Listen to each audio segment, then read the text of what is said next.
Yo, what's up guys? Jetxc here, and I got a pretty special video here. A couple weeks ago, or no, it was last week, there was a Saturday snack chat for the devs of Browndust2. They actually announced this during the live stream in March. And essentially what this was a sit down with fans. Apparently they ate together and they talked about a bunch of different things. They actually brought up how many, costumes is like the max for each character. They bring up things about guild raid, guild rewards, new players, and in-game players, or whales. There's quite a few subjects that are brought up here, and it's all pretty interesting. But before I start, I do want to just say, because I know a lot of people are going to want to know this, there is a Zenith costume on the way. They basically in a roundabout way confirm it. So for those of you that are Zenith fans like myself, she will be getting a costume very soon. But I want to start this off. Let's just get right into it because it might be a yap session, so bear with me here. But the first 7 sections. Oh, actually, real quick before I get into it, see, I'm already eager. I want to shout out the person that actually made the translations for this entire thing. His name is Dragon Providence. I'll leave his link for the Reddit the Reddit link that he has in the channel description here. He translates the entire thing, and honestly, hats off to him. Love the BD2 community sometimes, man. It can be pretty amazing. Okay, so yap session time. Now, the first 7 sections of this, I'm just gonna summarize for you guys. They talk about guild raid and guild rewards. A lot of the stuff that they added to guild raid is already currently in game right now. However, they talk about wanting to do things like incremental steps for players to feel more encouraged to level up within the game. They also talk about how there's around 20 guilds in like the top 0.1% of Browndust2, and they may want to cut that in half a little bit. There's some dissatisfaction with not being able to kick out guild members in current, like when the guild raid is running. However, they don't know quite what to do with it. There were some suggestions from fans saying maybe there should be a vote, but again, it's really hard to really tell what they should do, because life and shit like that can happen. So it is what it is. Now let's get into section 7, because this is where I want to start off and highlight. So in section 7, the question is, are there any plans for new content? And this is something that's asked from the North American side. Apparently, top-ranking players are saying, what do we do now? And they're curious about any plans for new game content. And the devs respond by highlighting, a lot of people think that they're focusing on mini games recently, but they're actually not. So I'm going to direct quote here. According to our game surveys, the top reason people play is illustrations, and the second is combat field gameplay. We definitely believe that combat contest is something that we must continue to improve. From the start of our service to early last year, we often heard that wasn't enough content, so we reinforced that with Guild Raid and Fiend Hunt. After that, we made a conscious decision to avoid making things too hardcore and lean towards lighter updates that could be enjoyed. And further down they said, but now we're starting to feel like it's time to seriously revisit that. And they've been doing a bunch of brainstorming essentially. So that brainstorming is essentially going to turn out to something on the second half of the year. So they continue and say, in contrast to our current system where all allies act and all enemies act, the previous Browndust1 combat system was more turn-based, with alternating turns between you and the enemy. That system was very fun for those who liked it, but we also felt it could be a barrier to entry for new players. However, during this project, we've heard a lot of positive feedback about the combat system from previous games. So we're thinking, what if we created a mode where character specs remain the same, but the battle rules are based on the older system? And they're also exploring tweaks to like number of tiles and deployable characters as well. So, and they also talk about possibly changing PvP, but that's like maybe. Actually a pretty good idea. I know a lot of people have talked about in-game, and they kind of go on here to talk about more ideas. One of the fans says that a friendly match system would be nice, and it would be a way to actually activate the friend system more. So the fan says there's no friend system right now, so that would also get activated, and it would let us play casually without worrying about wins and losses. It might help reduce the complaints about lacking content if we add new modes where guild members can cooperate outside of guild raid, or added a way for guild members to have a friendly match against each other. Currently, BD2, there's not much use for tanks. Back in BD1, there was a world boss that focused entirely on taking a Fiend Hunt, or Last Night is all about offense. Maybe a mode that focuses on defense would be nice, essentially is what this guy is saying. So A lot of really good suggestions. I do think if they can add more activities within guild raid, I do think a lot of people that are, bored, or just those that don't really play guild raid that much or fiend hunt, that would give them something to do. Besides in-game content, as much as we want to pressure them to make in-game content, a lot, like, it takes a lot to develop something like that, even when they come out with it eventually during the second half of the year. It's still going to take some time to perfect it, right? So I think some fun things in between, like co-op content, would be huge for this game. I really like the back and forth that's going on here, and hopefully hopefully they actually take it into consideration, honestly. And then they basically say, thank you for your great suggestions. I also believe that introducing a variety through different rules is really important so that players can find new enjoyment in a fresh environment. But one thing I consider most carefully when improving content is whether players who already enjoy the current system can accept the changes as truly positive improvements. So it seems like it's definitely good feedback, and possibly they could consider it. Now, let's kind of continue here, guys. I want to kind of quickly go over this and then we'll move on. They talk a little bit about Fiend Hunt here in section 8 of this doc during the live stream. And basically, they just say, for a lot of top ranking players, could we get it to where the data is available for those players to where they can actually show, or it shows what they used? And, they go back and forth a little bit in the entire translation here. But it's something that they may consider. However, they do respect some players' privacy because there are players that like to turn off their information. So there's that too. So, we'll see. For Fiend Hunt, that may be a cool little feature for them to add. Now, content that helps new players adapt to the game. So, kind of to summarize this a little bit, one of the fans came in and said, as somebody that started recently, a majority of the talk has been with in-game players and top-ranking players, but the rest of the 95 to 99% of the Browndust2 player base are casuals. So he says, for me, after finishing the story and other content, Fiend Hunt is the only thing I can really do. But I think there are still more barriers in accessibility for players who aren't high rankers. The first issue might be the available character pool. And I also feel like new players lack opportunities to practice tactics, even to just clear level Fiend Hunt 10. In that sense, Guild Raid is more fun because you can borrow or lend characters. Even if it's simpler than Fiend Hunt, I think it would be more enjoyable if there was some content where new players could practice forming strategies by fighting simplified bosses. Right now, due to limitations in character pool and tactical depth, I often end up tweaking pre-made patterns from others, but that doesn't often feel motivating, which is true. A lot of people do that. So I'm curious, are there any plans for mini Fiend Hunt content, something aimed at players outside of top ranks? Now, this goes back to the talk with, more casual content outside of in-game content. I think having some type of co-op mode again would be nice, but let's see what the devs said. So the devs say, we honestly agree and we haven't given this much thought.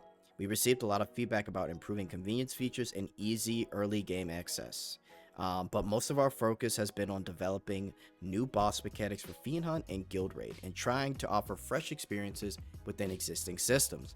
We hadn't really thought about major system changes. Your point about creating a bridge type content that naturally connects new players from the story into the Fiend Hunt is a really good one, and we'll give it serious consideration. So, pretty interesting stuff here, and I really do hope they do, because I think getting new players and having them learn the game is really important, because that is, believe it or not, a pretty big barrier to entry, guys. And also, we'll kind of go into it more, but they talk about things like, gear system and having certain characters in the character pool, like supports. You really need those, so it's hard for new players to really get into the game and learn those mechanics when they also don't have like the right units, right? Because supports are really needed in this game as well. Now, field utilization. Opinion from fans. I'm not interested in Fiend Hunt and no interest in Guild Raid either. I look at Browndust2 as an IP from a completely different perspective, and I've always was amazed when I visit Lugo Village. The composition and layout are perfect. It must have taken a long time to design, as it was done so well. The BGM is really something too, which makes it even more disappointing that this kind of content ends up unused. So this fan goes on to say, is there any future content, or it's really a shame that there's no specific content within the story for field content. What he means by this is, being able to do little missions around, let's say, I don't know, the newest chapter with Wilhelmina, right? Being able to do missions within the city or something like that, but it just hadn't turned out that way. And I wanted to highlight this because this gives you guys backgrounds into what the devs were going through when this game launched. And I've done videos on this before, but this is even more info too. So thank you so much for your kind words about the field. We feel the same disappointment about it. If the game had gotten off to a better start with a strong reception, I think we could have taken it more in the direction you're hoping for. We probably would have deployed it further as a game with stronger JRPG sensibility. During the 3 years we spent creating it, we really had a lot of fun. But once the game launched, we realized that mobile UI-based games tend to be a better fit for convenience. That's something we learned during the first 6 months post-launch. If we had released the game on Steam or as a console title like Octopath Traveler, we would have taken the quality and emotional tone even further. The difference between console and mobile games is that mobile games are meant to be enjoyable for 5 or 10 years, while console games aim to deliver a rich, satisfying experience compressed into 40 or 50 hours. We approach this game like a console experience meant to give players a single memorable moment, but released it on mobile. We built this game dreaming of something like a JRPG or Octopath Traveler, and at first players would try things once or twice, but asking them to do things 10, 20, or 100 times, constantly stealing or running around through all the packs, just isn't something you can sustain over a year. I should have known better with my experience, and I honestly regret not realizing it. And they talk about at the end here, from what I've learned, what most players want isn't something they repeat in the field, but quick, streamlined tasks with easy rewards and dopamine triggering skill cutscenes. So, what happened with this game is tragic. Being a day one player, I remember how this game was before all of the UI changes and convenience changes that happened, the quality of life. It was tough. And they really wanted to make a true JRPG game, but again, like they said, they released the mobile game. Now, I will say today, I think they've made a extremely well done gacha game in general. I think if I had to look at Browndust2 on paper, I think it's an excellent gacha game now, right? A few minor tweaks to a couple of things, and this game will be damn near perfect. But that's kind of the background to what happened when this game launched, and then the first 6 months leading to a lot of the changes that I've always talked about on this channel. So let's continue, guys, because we get on to some pretty interesting info here. And again, if you want to check this out, I will leave everything in the description for you. But I want to talk about the revenue that's reinvested. So a fan essentially asked, there are other games like Hoyoverse games like Genshin Impact that reinvest massively into their projects, whether it be through offline events, recruitment, talent development, and so on. They wanted to know if Browndust2 does the same. And so the devs actually say some pretty nice stuff here. They talk about how these days they don't just think about money. They want to be passionate about it. They want devs to be passionate about the game, and that's what they truly care about. But they do say they reinvest everything except what's needed to pay salaries. So that's kind of good to hear, right? That everything goes back into the game itself. So, it's really, really nice to hear that. And I think they have been doing that with the offline events that they've been doing and other things as well. And then they also talk about how, they've done more things with broadcasting to fans with these lives and things like that. So it's really cool to see. They also go on opinions from fans. They talk about like stuff from Browndust2 and how they used to do live streams then, and how, it was fun back then and the devs got more comfortable. And at the end here, the devs say, or one of them says, I'm really enjoying my work these days, and I feel like I'm getting to do what I want. I think that's a really good thing to hear from the dev team. I think a lot of people, when you enjoy what you're doing, a lot of passion, like they've been talking about, really shows within Browndust2, and that's just good to hear that the devs in general are enjoying what they do, right? So let's keep it up. I want to talk to you guys about another question that was brought up: adding more stages and rewards to Last Night, Gluppy Diner, and Evil Castle. So just to really summarize this, because I know a lot of people are curious about if they'll even do any updates with Last Night. Essentially, with Last Night, they know that the rewards feel very lacking, or that's what fans say, that the rewards feel lacking for that in Guppy Diner. Here's what they said for last night. We recently revealed the idea of adding more stages to last night. However, we don't plan to increase the actual reward cap beyond 1.1 bill. Instead, we're considering adding challenging level stages that offer slightly more gold or other rewards, and giving honorary meaning awarding titles at 1, 2, or even 3 billion. So that'll be interesting. Gluppy Diner, they said, will take into consideration more rewards. And Evil Castle, they don't really want to change much because apparently, according to their data, not a lot of people have reached the top floor, which I don't really find surprising because I think a lot of people play this casual. And again, they talk about new players struggling to learn the game because there's no transition from after you're done with story. And I think a lot of people don't realize that when you jump into this game, it's hard for people to know what to do, know what chains are, know what knockbacks do, know what main target damage is, because that stuff doesn't really get explained, right? And a lot of veteran players would say, oh, this game is easy. I mean, you've been playing since day one. You've had time to really absorb this game. People coming in right now, as there's like plenty of like much more costumes than there were at the beginning, struggle, right? And there's no transitional content. So yeah, another good talking point here between the devs and the fans. So another thing I want to talk to you guys about is the ceiling system equipment refinement. And essentially here, this is from a question from NA. Someone asked, will there be a pity system for equipment? And I thought I'd highlight this. They essentially say they haven't even considered adding that. And that's really about it. They just basically say that and it's nothing. So I don't know if they're even going to consider it, but there's your answer, right? So, you know, I would like for something like that, but, you know, we'll see, guys. We'll see. Adding new content for new players. I really love BD2's combat system and want to help new players understand it better, but that's tough to do in reality. We can't explain everything through community posts, so I'd love to see a dungeon-style tutorial or content system for new players. And then they say, we agree it would be good to add mission-based tutorial system that introduces key mechanics step by step. So, again, highlighting some of the difficulties for new players and honestly even whales to get into the game over there. So we'll see what happens. I think we're going to be seeing some overhaul within the second half of the year for Browndust2. And I think once they get down in-game content, like at least one new piece of in-game content and some very casual co-op content, this game will be damn near perfect in my opinion. But we'll see.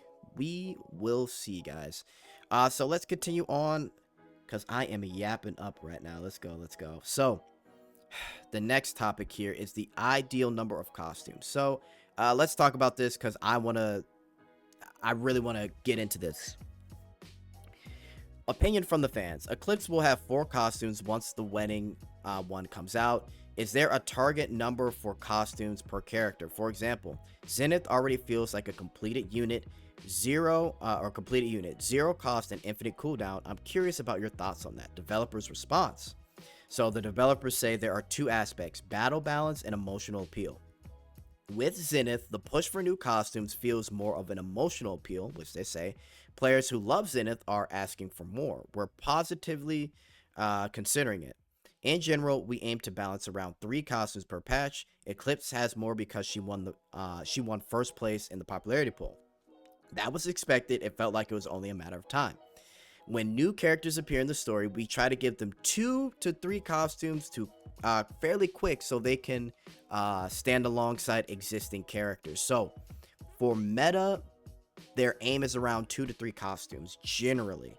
That said, we also want to put more focus on BD2's original characters, but when a character from Browndust1 returns in BD2, our attachment makes us want to give them special attention. From a battle design perspective, besides Zenith, and in quotes, whose new costume is coming soon, huge, are there any other characters you'd like to see? And then one of the fans say Dalvi. And then from a combat perspective, they say it's difficult and it's a dilemma when there are characters with a lot of costumes. They say take Eustia, for example. She has 6 costumes, and someone says we need to make a new one for her. That's going to be extremely difficult design. But yeah, so final thoughts on this, guys. It seems like really from everything that we've gotten here, it's difficult to really go past 5 costumes, and I've been saying this for a while now. Don't expect them to really go past 5. It's super difficult. right? They say meta is around 3 costumes, right? Someone like Justia, there's a reason why they made a separate costume for her. Sure, it was her new transformation, but in general, trying to make that many costumes is going to be tough, right? So let's kind of continue on here. We are going to now go on to entering the Chinese market. So I wanted to quickly touch on this because they essentially say it's not going to happen. It would be very difficult, especially with the age rating of this game and what this game has. And then they go on with a section talking about language support where they want to add more languages. They quickly say, and I want to highlight this because they say it'll cost money to add even more languages, so they'd have to look at it on a case-by-case basis. But something that they did mention, expanding our scale can happen through new markets, new stores like One Store or Galaxy Store. The One Store is actually something that a lot of people have been wondering if Browndust2 will go into. I honestly think at some point they will put themselves on the One Store. If you guys don't know, that's like a Singaporean store. It's a lot of people know it because of Horizon Walker, but I really do think that they will eventually see this game on the One Store. So that would be cool, right? So I thought I'd highlight that for you guys. But yeah, no plans to go in China in terms of that market. They're just in Taiwan currently. Now, 43 here, they talk about why they invited the fans for this Saturday talk, right?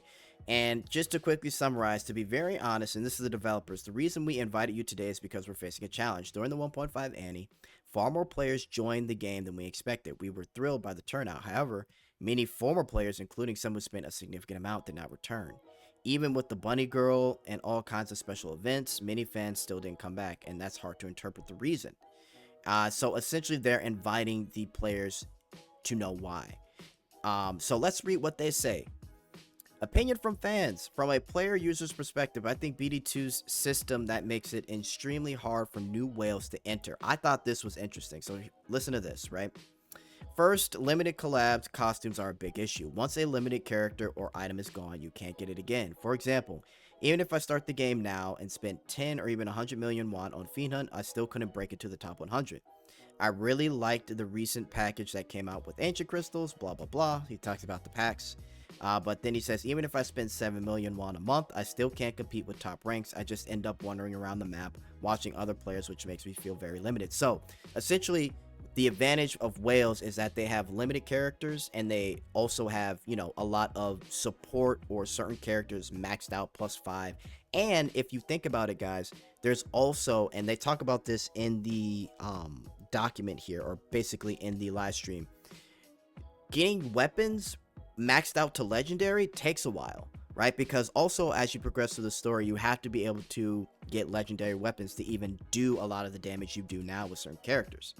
Second is lack of in-game content. Events and ranking modes can mostly be cleared with just 4-star units. When you ask what's the true in-game, the only answer is Fiend Hunt and Guild Raid, which becomes a vicious cycle. As a new whale, I'm left wondering, what am I supposed to do? If there's nothing meaningful to engage with, I lose interest. Additional info. Another person says BD2 needs a 2-track approach. New players, whales or not, start with the story. They'll go, the art's amazing, this is wild, the story's fun, but once the story's over, they move to Fiend Hunt and Guild Raid, and that's where they get stuck. So, if you guys have been noticing, the trend here is that once a new player gets into the game, after they're done doing somewhat, you know, most of the story or half of it, whatever, the only thing to do is Fiend Hunt and Guild Raid, right? There's no in-between thing for new players or whales, and there's no learning system for them either, and there's no casual co-op content or just content in general for them to have fun with.